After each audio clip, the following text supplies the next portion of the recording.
Ashama harka fuunee hordoftoota yuutuubara ayyaantu asallaa jiru jalatti argamtan hundi keessanuu nagaa waaqayyo isiniif haa baay'atu jechaa har'ammoo waan adda ta'ee wayin qabadhee too dhufee innis maalinni yoo jettanii paastaa akkaataa biyya keenyatti itti qopheessan salsaasaati fi akkaataa isaa tartiiban waliin hojjenna jedhee tanan qabadhee too dhufee akka asiizim jedhameetuma shunkurtiin akka todoo keessaa dadhaabatu kun timaatimiin akka todoo keessaa dadhaabatu miti biyya keenya jechuudha gizee hojjetamu salsaan paastaa jechuun addaadha wanni takkomtuu keessaa mul'atu isa san akkaataa isaa wajjin hojjennaan isiniin jedhaa har'a timaatimii kanatti kukkutee qopheeffadhee jira asitti shunkurtii baay'ee xixiqqeessee nan kukkutadhee maaliif wettan sirmaa keessaa mul'achuu hin qabu jechuudha salsaan isaa waggaa hojjetamu paastaa biyya keenyatti danuun hojjettanii argitanii jirtan ta'a akka carraa akka asii keessummaa nyaata gizee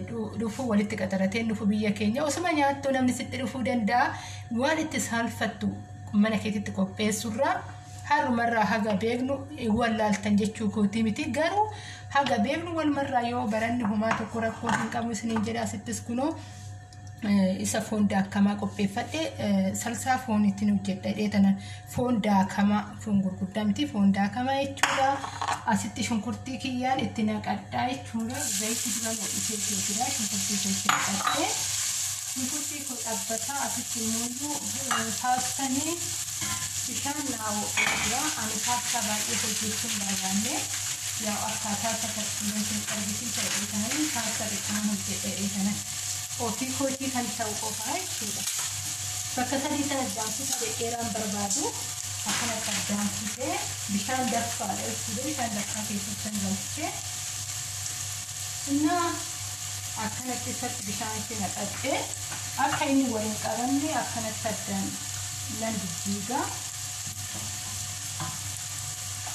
Innaa saniin booda ittiin qadaadaa akka anniin jennetti asitti shunkurtii kiyyanii dhaabbatachaa jira.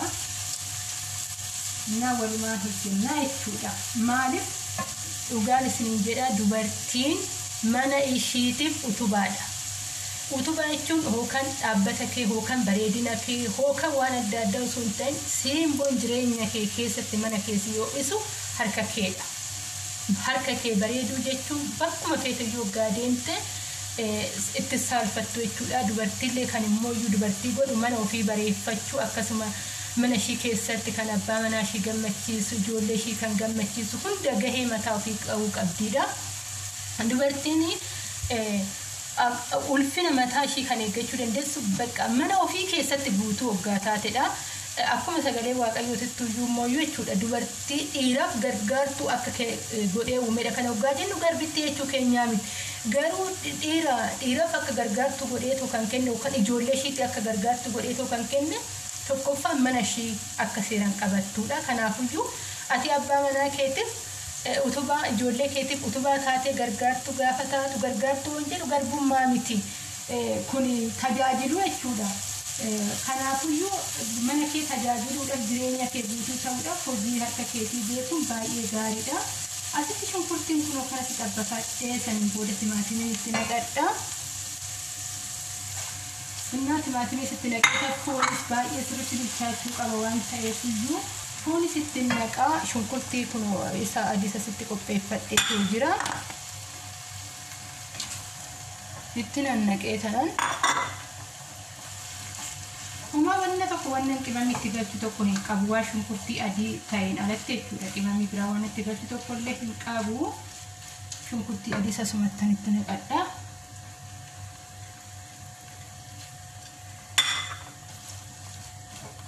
Innaa kun sirriitti bilchaatee sirriitti sukkuumamee bilchaachuu qaba. Keessaa dhadhaabbachuu hin qabu.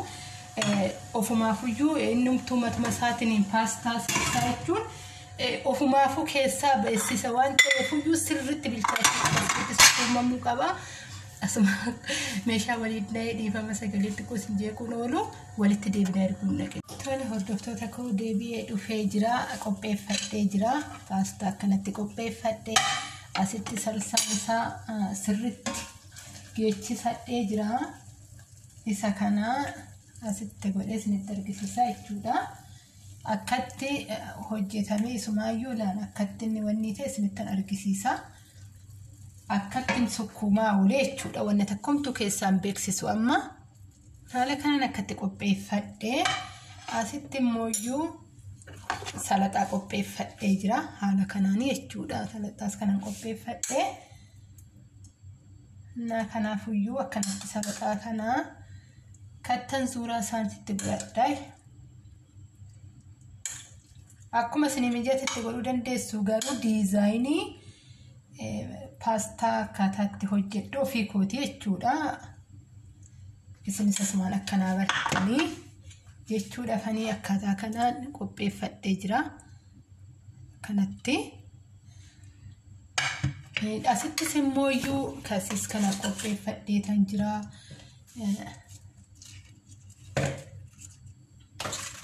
Anuma duuka bu'aadha.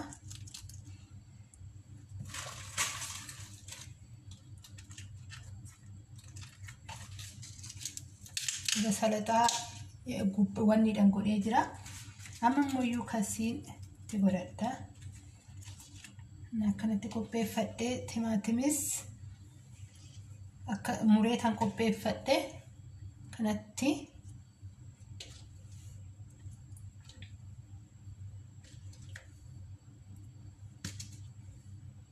waan beekan namaaf qooduun cubbuu hin qabu obboleewwan koo. Kanaafuyyuu ani obboleettiin keessaa waan man beekuun isiniif qooda. Isinis immoo akkasuma waan beektan akkanaaf qoodan abdiin qaba.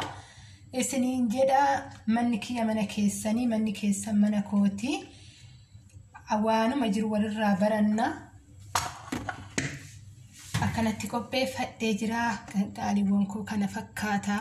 Har'aa paastaan akkatti qopheeffadhee jechuudha. Biiffee paastaa qopheeffadhee tan jira. Kanatti baay'ee bareeda.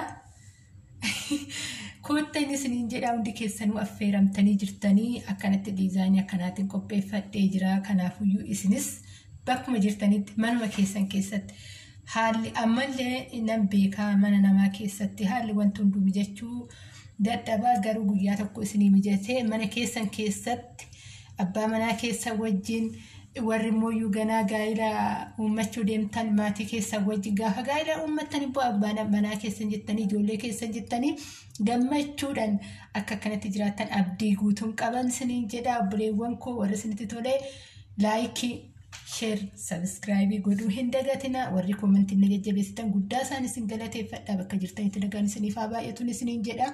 Har'aaf nyaanni qabadheetoo dhiyaadhe kana fakkaata. Haga viidiyoo biraatti walitti deebinutti nagaadhaan naa turaan isiniin jedha. Qaqqaaliiwwan koo bakka jirtanitti jaalalli waaqayyoo nagaa waaqayyoo isiniif haa baay'atu. Baay'ee.